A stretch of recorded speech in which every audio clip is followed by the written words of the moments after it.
L'équipe de France de Didier Deschamps a toujours eu des lacunes en pressing, comme l'a souligné Paul Pogba lors d'un débrief après la Coupe du Monde 2018 en Russie. Antoine Griezmann, vice-capitaine de l'équipe de France, a critiqué la faiblesse de son équipe en pressing et en défense après la défaite contre l'Italie, 1-3, lors de l'ouverture de la Ligue des Nations. Cela met Didier Deschamps en difficulté, car il n'a pas réussi à instaurer un pressing efficace en 12 ans, malgré son approche minimaliste axée sur les résultats. La transition attaque en défense est essentielle dans le football. Paul Pogba a remis en question la stratégie de pressing de Didier Deschamps lors de la Coupe du Monde 2018. Après la victoire contre l'Australie, 2-1, Deschamps a critiqué son équipe, en particulier les trois attaquants, dont Kylian Mbappé, pour leur manque d'effort.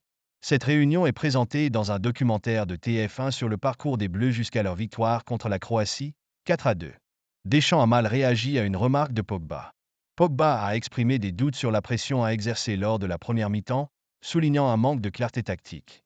Anciennement une star à la Juventus, il est devenu un leader dans l'équipe française durant la préparation au mondial, surprenant même le capitaine Hugo Lloris et d'autres joueurs clés, comme Varane, Matuidi et Giroud, qui n'ont pas commencé contre l'Australie.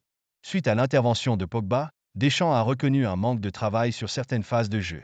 Il a exprimé sa volonté d'améliorer cette situation, tout en soulignant la responsabilité des joueurs sur le terrain. 5 jours plus tard, l'équipe de France a changé de formation, passant d'un 4-3-3 à un 4-2-3-1, ce qui a donné de meilleurs résultats avec Griezmann derrière Giroud.